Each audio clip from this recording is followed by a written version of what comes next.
The Portland Trailblazers select Damian Lillard of Weber State University. From the start of his career, Damian Lillard has been a star. From winning Rookie of the Year to hitting some of the most mind-boggling shots in NBA history, Damian Lillard has spent his entire incredible 11-year career in Portland. Despite Damian Lillard's incredible talent, one of the things he's most known for is his loyalty toward the city of Portland, despite not achieving any success. Don't believe me? He said so himself. The loyalty part, that's just who I am. And that's what makes Dame's trade request so much more surprising and hits so much more different than other superstars such as Kyrie Irving or James Harden. Damian Lillard has recently given out a list of teams he'd like to be traded to, and that list includes only one team, the Miami Heat. Though the Trailblazers obviously have more leverage to where Dame is traded than where Dame wants to go, they may listen to his request to go to Miami in the hopes that free agents come to Portland in the future, which they probably won't.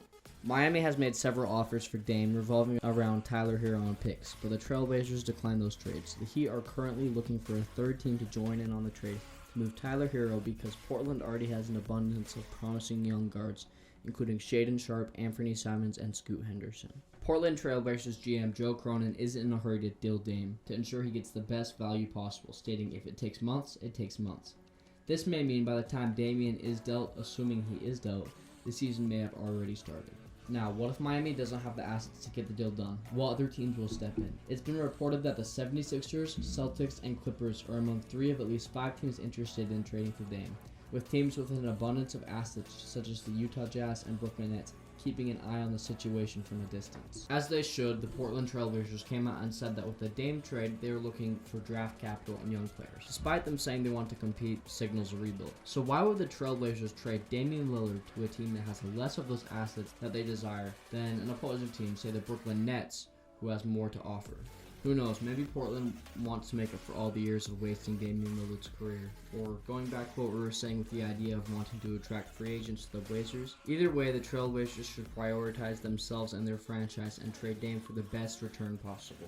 In my personal opinion, I think the Damian Lillard situation is going to turn out similar to how Ben Simmons got traded from Philadelphia. Other than the fact that Dame isn't going to sit out like Ben did, I believe that the Trailblazers will wait until the trade deadline, evaluate their options, and hopefully pick the best one. Let's say Damian Lillard is guaranteed to go to the Heat. How is it going to happen? The Heat have nowhere enough assets to compare to other teams around the league, so this would have to be done with a 3-team trade that moves young pieces and picks to the Blazers, Dame to the Heat, and most likely Tyler Hero to the other team in the trade. Today we're going to be looking over a few of those trades, and I'll let you know my thoughts on them, and what should be changed and whatnot. To know what trades we're going to be going over, we're using a website called Fanspo, and we'll be going over the most popular trades over the last few weeks or so, and I'll let you know my initial thoughts. First of all, we have a 3-team trade that sends picks to the Blazers, Damian Lillard to the Heat, and Tyler Hero to the Spurs. My first reaction is that the Spurs are giving up too much for Tyler Hero. While Tyler Hero is a young, talented player who fits the Spurs timeline, I don't see the Spurs giving up that much for him, as those picks would be more valuable to them. Otherwise, regarding the deal for Miami, I love this deal for them. They don't lose too much in bringing in Damian Lillard to take their team to the next level. As for the Blazers, while they don't get as much young talent as they might want, they get an adequate amount of picks and pick swaps to start their rebuild. This trade is very similar to the first one, but with a few differences. In this case, Tyler Hero is being sent to the Nets, also for 2 first-round picks, but in this case, it makes a little more sense for the Nets to do this over the Spurs trade because Tyler Hero would be more valuable to the Nets, and those picks would be less valuable. Also in this trade, the Blazers take a risk on Ben Simmons, which is something I genuinely like because I believe Ben has the potential to return to his old self, even though it might not be the most likely case. There's a lot to talk about for this third trade. This trade is the first one out of the 3 that I see as a genuinely bad trade, and sees way too many clear winners and losers. First of all, the Nets are clearly losing this trade. They're giving up way too much just to bring in Tyler Hero. Losing picks impacts their future, and Spencer Dinwiddie and Royce O'Neal are both quality role players who could both bring in returns of their own.